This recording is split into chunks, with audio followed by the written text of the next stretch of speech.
Hey guys, before you continue watching this video, be sure to watch part 1 first. The link's in the description box below. Now, if you really don't care about order or anything like that, well, you may proceed. Enjoy the video, guys!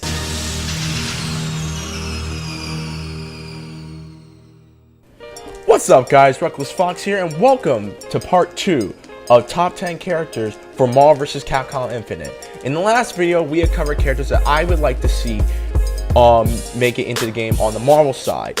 Now we're gonna go into Capcom's side, and before we get into that, here are a few rules. Number 1, there will be a minimum of 2 characters from Street Fighter, and no, they are not Shotos. Okay, so I hate to bring it to you, Shoto players, but Ken, Akuma, Dan, Sakura, Sean, and Goken are not gonna make the list. Okay, because obviously they may or may not are on the list. And Chun-Li won't make it on there either, because you cannot have a Marvel vs. Capcom game without Chun-Li. Okay, that's like the biggest sin Capcom can ever do, and believe me, there are a lot of sins Capcom needs to repent for. 2, unlike the Marvel list, I may or may not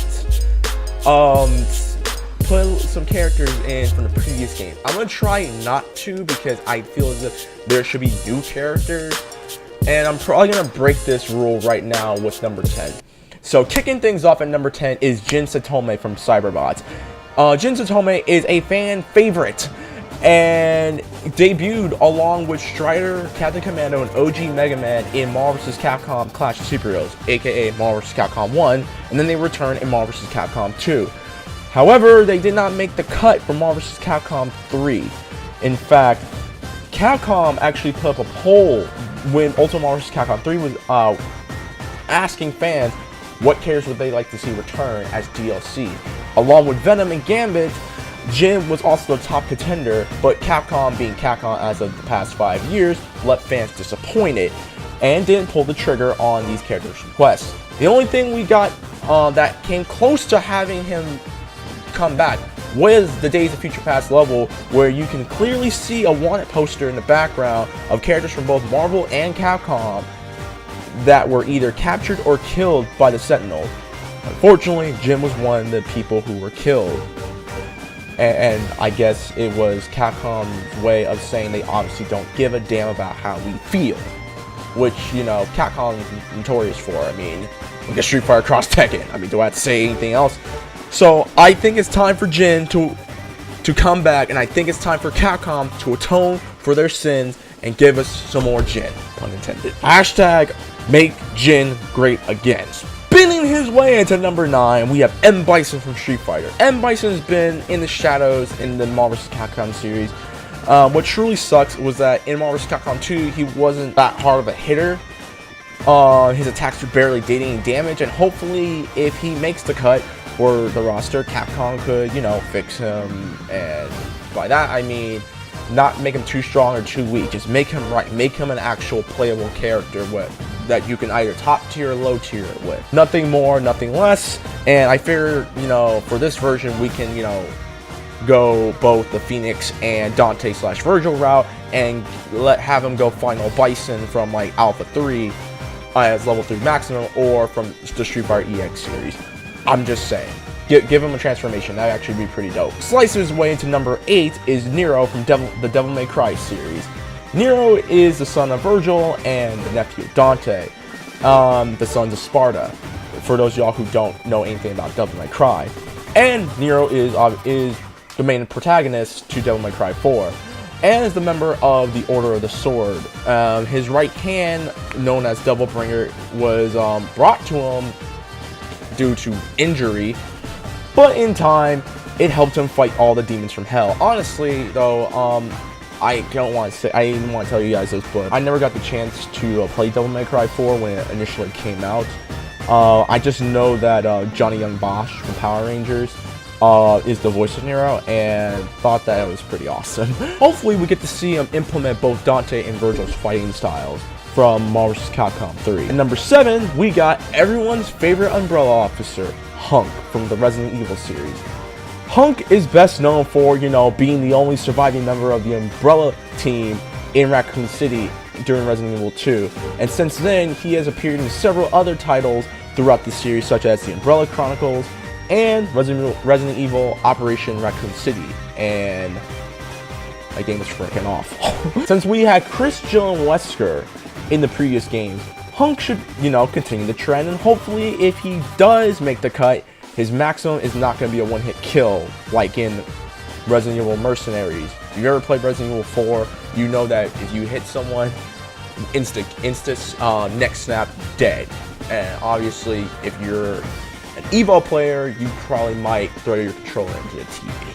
But I digress. Next, at number 6, we have Ingrid, who made her first appearance in a Capcom game in Capcom Fighting Evolution, which was Capcom's answer to Mugen. It was a wannabe Mugen that Capcom had made up in 2005 or 2004. It was 2004, 2005. Whatever, that's not the point.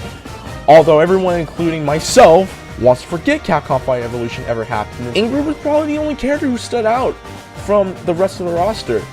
She would later be a playable character in the PSP version of Street Fighter Alpha 3, entitled Street Fighter Alpha 3 Max, along with Eagle from the original Street Fighter and Yoon from Street Fighter Third Strike, and was actually given a backstory, so to speak.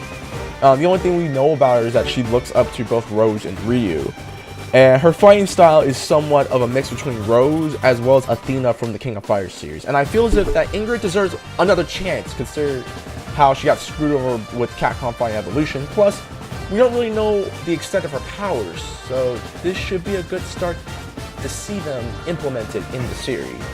And, Capcom needs to atone for their sins. I just want y'all to know right now, before we go any further, okay? We're gonna be doing some Capcom bashing. We get to the final 5, and who should be at number 5? Well, everyone's favorite mysterious masked Avenger, Q, from Street Fighter 3, the series. No, I'm just gonna say Third Strike, but the Street Fighter 3 series, okay? Out of all the underrated characters from the Street Fighter series, Q is by far the most underrated character in the series, aside from Street Fighter DX character, but that's a different story. His fighting style is more offensive, and his damage dealing increases when you taunt. So whenever you taunt, keep in mind that your damage does increase. You beat the hell out of people more. And like Carnage, it's an injustice that Q didn't make the cut for Marvel vs. Capcom 3, let alone Ultimate Marvel vs. Capcom 3. And it feels as if Capcom really does not like us, okay? So, if Capcom does not want to take another L, or an L to start off 2017, they better put my boy Q in, other than number 2 and number 1. At number 4, we get the much requested Azura from Azura's Wrath. Before making this list, many people during my stream and in real life were actually asking me to put Azura on this list. And hell, they said it was mandatory for Azura to be put on this list. So, like Nero, there's not much I know about Azura. I never got to play Azura's Wrath because I was boycotting not Street Fighter. I was boycotting Capcom from all the shenanigans they actually pulled with Street Fighter Cross Tekken. Actually, I did boycott Street Fighter Cross Tekken because screw that game. What I do know about Azura though is his design is straight up blame, fam, and his motivation in the game is just, it's so, like, it will give Kratos a run for his money, if you know what I mean. There's some DLC for Azura's Wrath in which you can fight both Ryu and Akuma, and his fight with Akuma is one of the greatest boss fights I have ever watched anyone play. If there's one person that can beat Galactus and give Thanos a run for his money, it is the man who can body an entire planet, and that is Azura.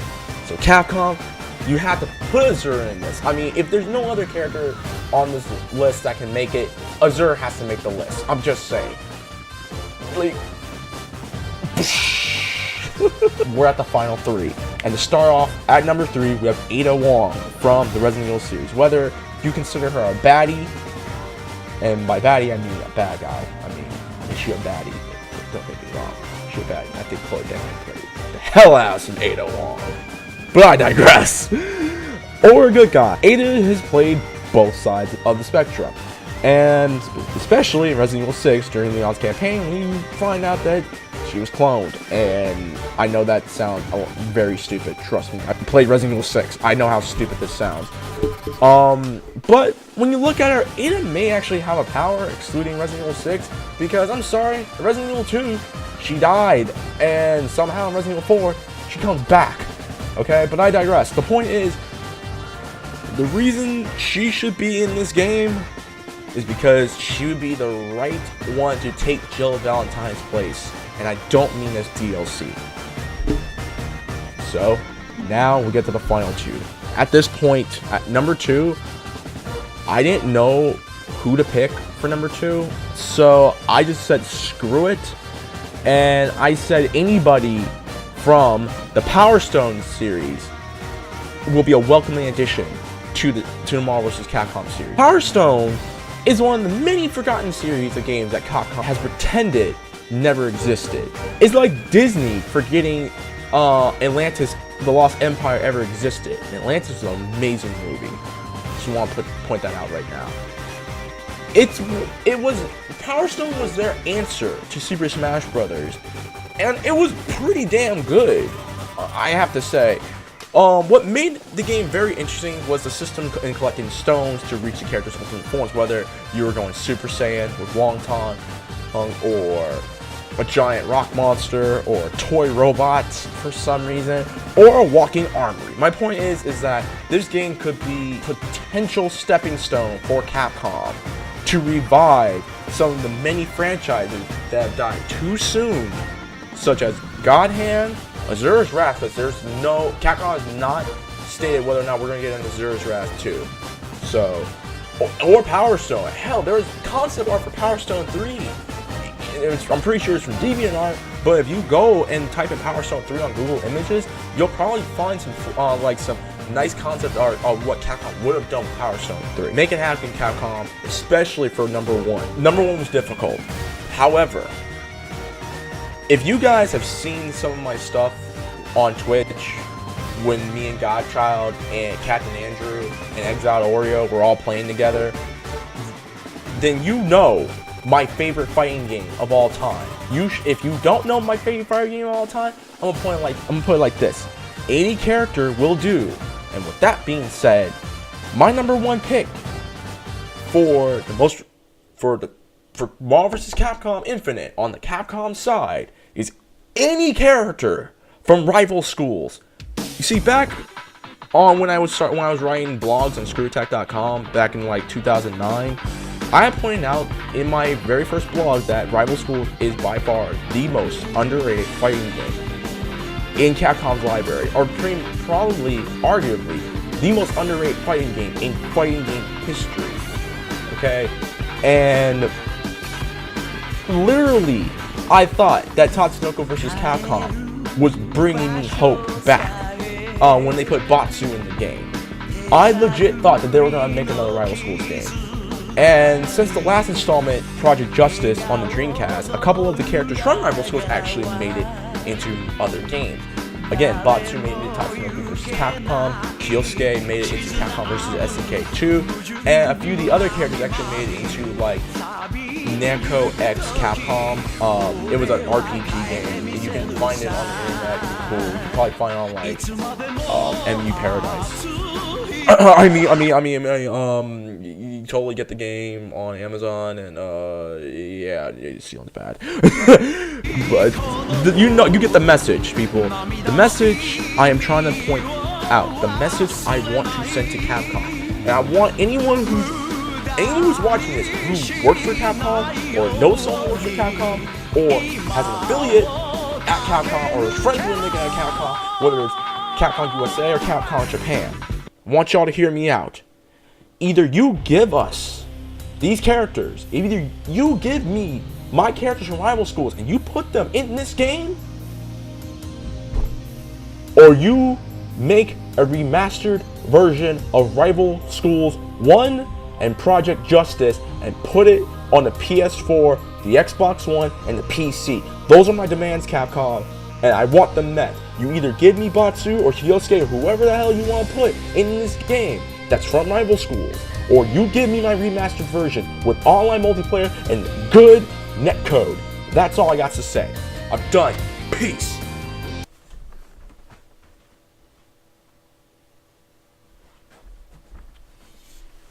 I forgot I had to finish this video. Make it happen, Capcom. Make it happen, fam. Make it happen. Before we go, I just want to give out some honorable mentions to the characters that couldn't make the list because, well, there's a lot to pick from, guys. So here are a few honorable mentions. On the Capcom side, we have Urian from Street Fighter 3 Third Strike. Sorry, Nefjeff. Nash from Street Fighter Alpha and Street Fighter 5. Sherry Birkins from the Resident Evil series. Lady from Devil May Cry 3. Jean from God Hand. John the Wolf from Darkstalkers, Captain Commando, and Axel from the Mega Man X series. On the Marvel side, we have Squirrel Girl, Moon Knight, Phil Coulson, I love you Phil, Spider-Woman, Will Sampson aka Nuke, who was also in Marvel's Jessica Jones, Toxin, Baymax from Big Hero 6, and well, oh man, I really don't, Howard the Duck. Really, nigga? Yeah, Howard the Duck. Hopefully you guys enjoyed the video. Clearly I could not put every single character on this list. These are just characters that I would like to see on the game, and hopefully you guys would like to see it too. So if you guys haven't yet, please be sure to watch the previous video where I give my 2 cents on what characters from Marvel should be in the game. And if you enjoyed this video, make sure you hit it with a thumbs up. If you don't like it, well, hit it with a thumbs down. If you guys are massive Capcom fanboys and think I should probably go die in a ditch because I talk crap about Cross Tekken and Capcom, well, shenanigans for the past 5 years, just hit it with a thumbs down. And if y'all are new, make sure you hit the subscribe button. Follow me on Twitter where I can give you guys updates on what my next videos are going to be and when I'm streaming on Twitch. And also follow me on twitch.com. I'm also doing a live playthrough of Metal Gear Solid 3. Currently, I'm trying to get through the entire Metal Gear Solid series on Twitch.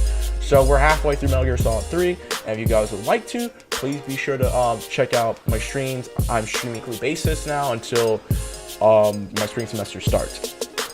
But until then, guys, this is Reckless Fox. And, well, I'm going to need a lot of tea come January 20th.